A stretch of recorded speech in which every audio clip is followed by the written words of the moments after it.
I'm actually going to begin with one of my poems. My Christian friends tend to think I'm Christian because to them I seem to live with good values. My atheist friends tend to think I'm atheist because I do not expound a belief in a God. My Buddhist friends tend to think I'm Buddhist because of my material detachment and sense of inner peace. My Taoist friends tend to think I'm Taoist because I value the lessons of the hardships I've endured. My pagan friends tend to think I'm pagan because I feel the closest to the divine in nature. To me, I am me. I value solid human values. I allow the divine to be its own without placement of my personal perceptions. I don't have to know the divine for it to know me. Human interaction and self-reflection are more valuable than anything I could own. It is always best to the soul to learn from the silver linings as well as the storm clouds that brought them. The energies of life and spirit are strongest felt in the presence of nature, because there they have not been polluted by the perceptions or desires of others. Now, having said all this, pulling back on something Ruth mentioned, do I have to ask you where you should be meditating? That whole nature is where we can get the closest to God, because you don't have all the buildings that man has made. You don't have the concrete. You have grass. You have sunshine. You have life. You have light, all of which he gave us. And also pulling on John, the fact that they may not have an emotional body, but still they have a consciousness. They can respond to you. If you're sensitive enough and still enough, you can hear the plants. You can hear the breezes. One of my favorite writers is Opal Whiteley, or Opal Irene Whiteley. Turn of the century, she had cashed in her entire inheritance, life savings, to try to publish a book entitled The Guide to the Fairyland All Around Us. But being the turn of the century, it was very patriarchal. And basically they took her money, and because she didn't have the last little bit, broke the plates before it could be made. In a last-ditch effort, she went to see a publisher in New York. He did not like that book, but in talking to her, was so impressed by her that in the conversations they had, he found out that she had her childhood diary still. And she was a bit of a childhood prodigy, much smarter than what you would think for a girl growing up in an isolated lumber town. And in that diary, you get to see the heart of a child. I believe the actual name of the book is The Story of Opal, The Journey of an Understanding Heart. And this is her childhood diary, taken verbatim, so it's hard to follow sometimes because it's from a child's perspective. But she's actually translating life lessons from the story of nature. Could someone bring me my phone, please? I actually have something on my phone I want to read from her book. Now I sit here and I print. The baby sleeps on. The wind comes creeping in under the door. It calls. Come, come, petite Swansois, come. Calls to me to come go exploring. It sings of the things that are to be found under the leaves. It whispers the dreams of the tall fir trees.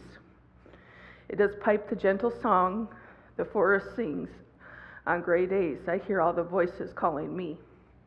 I listen, but I cannot go. That was something that really touched me because I grew up Jehovah's Witness, and that was the type of spirituality I had as a child. I listened to nature because I came from a big family. I was the last of 7, but I was a late in life surprise. I grew up with my nephews and nieces as playmates, and they weren't there every day. And he didn't dare tell my father, "You were bored," because he found something for you to do. So my companions became the animals because I didn't want to clean the garage. I didn't want to rake the leaves. One memory that I'm not sure if I really remember it or if I reconstructed it from my mom telling me about it was around 2. When she couldn't find me, she knew to look in the strawberry patch because I'd be out there on my belly picking berries. There was times that they would literally have to pull me out of the doghouse because I thought it was cool to climb up in there and just think about all the dogs that must have lived there before. I don't know if they ever realized about the fort I had in the hedges that were in front of the house. My fort was behind the hedges, but just in front of the house. There was just enough room for me to crawl up in there. And I had pet ants that I analyzed their life. Yes, they had different names. One more excerpt that shows how she saw life lessons in nature. Now are come the days of brown leaves. They fall from the trees, they flutter on the ground. When the brown leaves flutter, they are saying little things. They talk with the wind. Hear them tell of their born days, when they did come into the world as leaves, and they whisper of the hoods they wore then. I saw them. I used to count them on the way to school. Today they were talking of the time before their born days, of this springtime. They talk on, and I did listen on to what they were telling the wind and the earth in their whispering ways. They told how they were a part of the earth and air before their tree-borning days, and now they are going back. In gray days of winter, they go back to the earth again, but they do not die. And in the morning of today, it was that I did listen to these talkings of the brown leaves. Then I faced about, and I turned my face, and all of me to the way that leads to the house we live in, for there was much work to be done. To me, in that, I hear the story of reincarnation. The leaves were telling her of how they had lived the year before. And yes, now they would return to the ground, but they would be back the following year. It's a book I would highly suggest to anybody. Plants really do have a spirit. And if you take the time to talk to them, you can get to know them. At the WSO, there was one lady that I shared this with, and she brought up that she had a plant at home that she had always been promising, I'll replant you when. I'll replant you when. And it was just looking so sad. It's like, it felt like it was never going to come, is the way I interpreted it. And then one day she was refilling her diffuser, which sits right next to it, and it had essential oil in it, but it was a little overfull, so she dumped some into the plant and said, I hope you appreciate this. I hope this does good for you. And since then, that plant has come to life. It has returned to its morning days. That's something to realize, is that plants can feel in a way that makes energy work good for them too. I am very much a gardener. I love being out playing with my herbs and my flowers. I like to call it playing in my dirt, because I am a kid again when I'm out there. These are little meditative tasks that give me time to listen to them.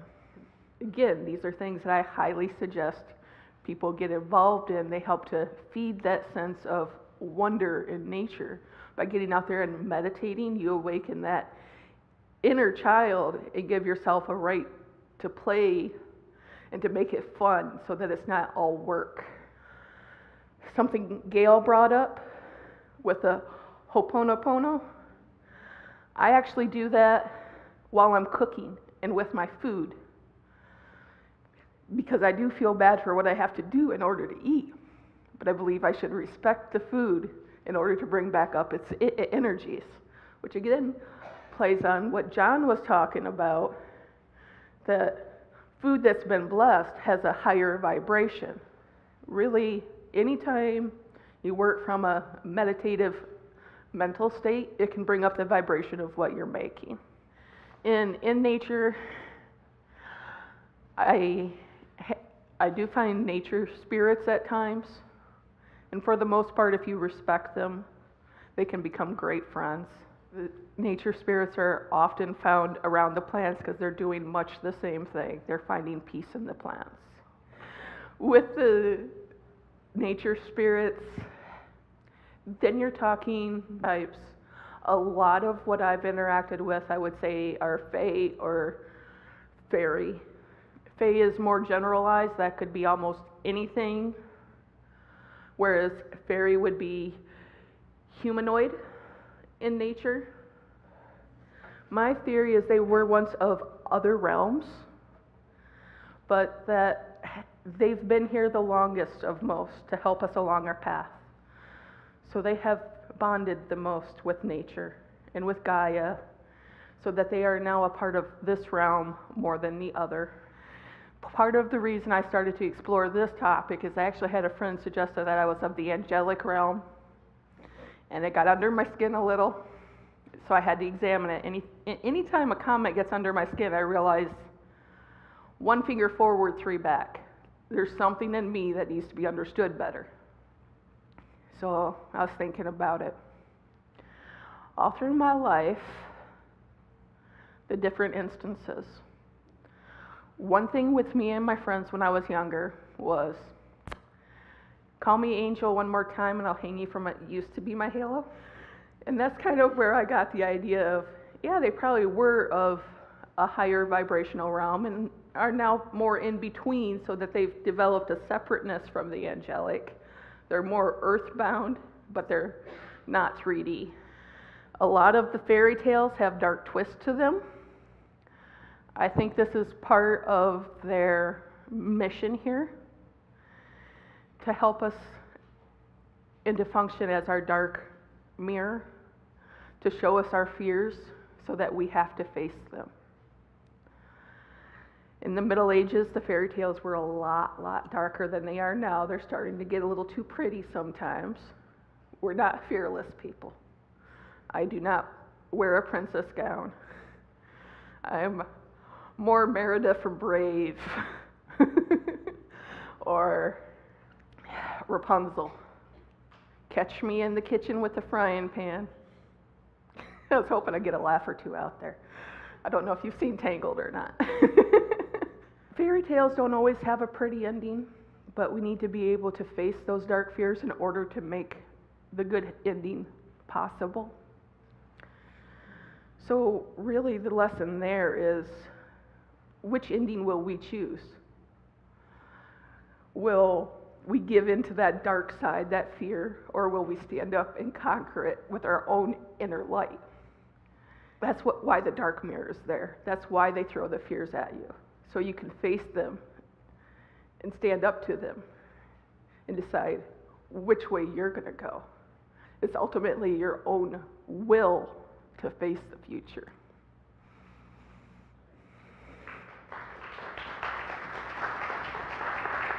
To me, ours is a world of dynamic energy and tensions. Each of us a creation that embodies a microcosmic mirror of a piece of divine origin. This is a beautiful world of irony, chaos, and harmony. Everything and nothing is true. It all depends on your perspective. We are simultaneously our worst enemy and our own best champion. I am as fluent in sarcasm as I am in wisdom. The winding path of the river of time, the infinite depths of a lagoon, the open beach that shines like a translucent pearl in the sun, the enchanted forest in which fairies dance to drums, and the secret crystal caverns of the mountains. This is the world that our shared reality takes me from. I seldom miss the world of wonder I played in as a child, as I still manage to visit through meditation. We should never lose that sense of wonder, even if we do manage to pull ourselves together on a daily basis to play at being adults. Let your senses play, remembering that both lives are meant for living. Those bells that catch your attention, that smell that entices you, that taste that fulfills a moment, a touch that embraces you. This is what living is about. Cherish your moments with all your senses, and the world will become a wonderland, no matter your economic, social standing, or age. Do you know what it is to be Fey-bit? I do. In rural legend, when one has slight imperfections around their ears, they are said to have been bitten by the fairies.